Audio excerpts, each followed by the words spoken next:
This video is strictly for founders of startups.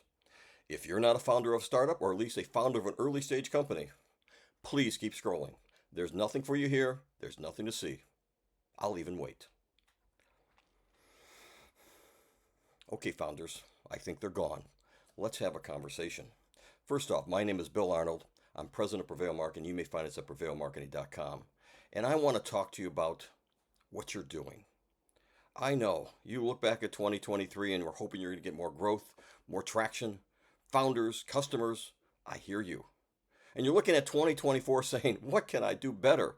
This is your dream. This is your passion. You've gave up a cushy 9 to 5 job where you were making a nice living for the pain and anguish of working 120 hours till you work for yourself, right? And you're barely making it. Am I laughing? Yeah, why am I laughing? Because these will be the good old days and sometime in the future. I promise you.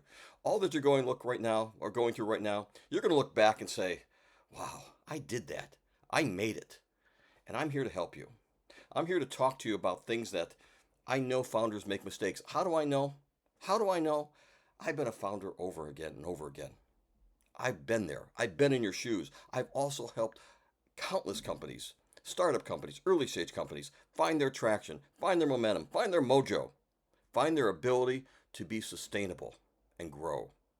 And I want to talk to you about one of the huge mistakes founders tend to make over and over and over again. What is it? You try to do everything yourself. Sometimes that's a necessity. I get it. You don't have any revenue. You don't have any real investors. Every penny counts. You can't afford to just dole it out to people. So what do? You do it yourself. You got a brilliant idea. You know you've got the best product, the best software, the best idea in the marketplace. You know that if people see it, they're going to love it, right? That's your thought. All I got to do is let them see it, and they'll believe it, and they'll buy it. I'm going to tell you the first dirty little secret, the sad reality. If you build it, they won't come. If you create the best mousetrap in the world, people will not beat a path to your door. That's a wives' tale. That's a folk tale. That doesn't exist. I've seen inferior products take over the marketplace. Why? Because they had better marketing and sales. Doesn't matter how good your idea is. Doesn't matter how much effort and time and energy you put into it. If you don't have marketing and sales that's better than your competitors, you're not going to make it. And what I know about most founders are not marketing and sales professionals. They're engineers. They're developers. They're programmers. They're not marketers. And that makes a difference. If you don't believe me, look at Apple. Apple was not a superior product in the marketplace. It was decent. It was fine. It wasn't superior. But you know what drove it? It wasn't the developers. It wasn't the programmers. It wasn't the architects. It was a man named Steve Jobs. And what was he? He was a consummate marketer. He knew how to market. That's what made Apple the icon it is. So if you want to become the next Apple in your industry, you got to think like Steve Jobs. Think like a marketer.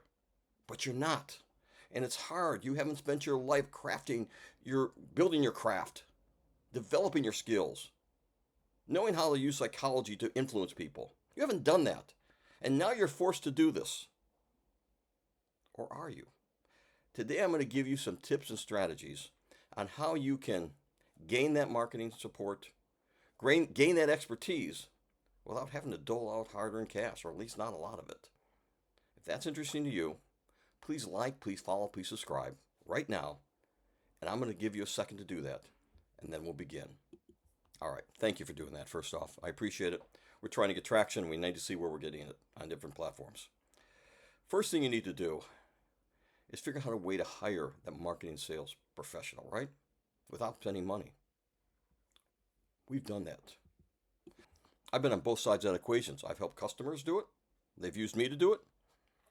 And when I was in my business myself, I did it because I can't do everything yourself, even if you know marketing and sales. What's the one way that, I'll give you a couple ways. First way is equity-based hires. What is that?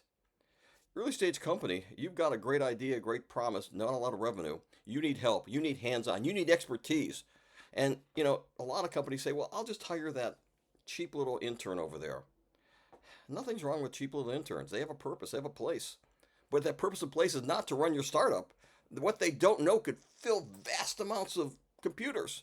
They don't know, they haven't had the pains, the scars, the experience in order to know what to do and what not to do. How do I know that? I came across one the other day, a startup, and they had a person who was an inexperienced, maybe 3 to 5 years under their belt. And they said, could you take a look at it? I was aghast at the mistakes they were making.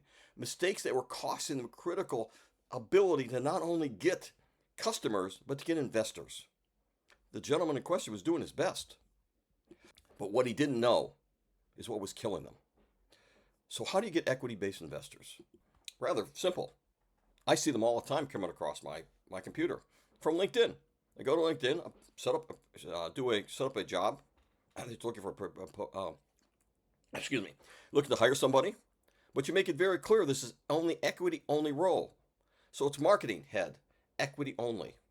So there's no confusion. You fill out exactly what you want, and you'll start getting calls from people who understand that industry, who have the passion to be part of a startup company. Because I love startup companies. They're the most fun of any business I work with are startups because they're chaotic. There's no set systems in place, and you have to create something out of nothing. They're fun. So you do that. Sometimes you're going to have different roles. You might be a co-founder role, saying, look, I want a co-founder. Why would you do that? Because you want someone who's going to give their heart, their soul, their blood, and a co-founder would do that. A few things you need to know about the person you're going to get. They're going to be older. Why? Because most people in their early 20s, 30s, and 40s can't afford to have an equity-only position. They simply can't. They haven't built enough of a nest egg. They don't have enough to rely upon to get through that period of time until they can start making money. Typically, you'll start paying these people once you get funding, but until then, everyone's just doing sweat, just creating something out of nothing. So you're going to hire an older person, but that's good because they've been there, they've done that, they've got the scars, they know what they're doing, and they can help you hit the ground running. So when you talk about equity, how much equity do we have to give these people? Well, it depends. It depends how soon funding is going to happen, when you're going to be able to start paying them something. Are they a co-founder? All these make a difference, but I tell people you don't have to give up that much. Depending on the role, depending on what you want them to do, but depending on the person you're talking about, it's probably anywhere from 2 to 10% equity. 2 to 10% equity. Oh my God, I don't want to get up 10% equity. Well, you know what? Keeping 90% of something that's successful is better than 100% of a failure. And they can make all the difference in the world for you. Another way you can do this, and I've taken these roles on myself, commission-only hires. Commission-only? Yes. If the product is a viable product and ready for market, I've taken on where, hey, look, you know what? I'll market or I'll sell your product or I'll do both. No problem. I'll do commission only. Why?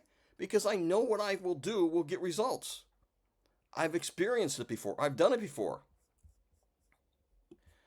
There's a couple things you need to know if you're going to do this. You have to be fair. Don't try to say, I'll give you X amount of profits or net revenues. I wouldn't touch that with a 10-foot pole. Why? Because net can be a lot of things. A lot of things to be taken out before I see any money. It's got to be percentage of all revenues for the company, not just what I sell. Because you want me to be able to, if I need to bring on other people on a commission-only basis, if I'm going to get more hands on deck, I don't want to be penalized if I bring them on.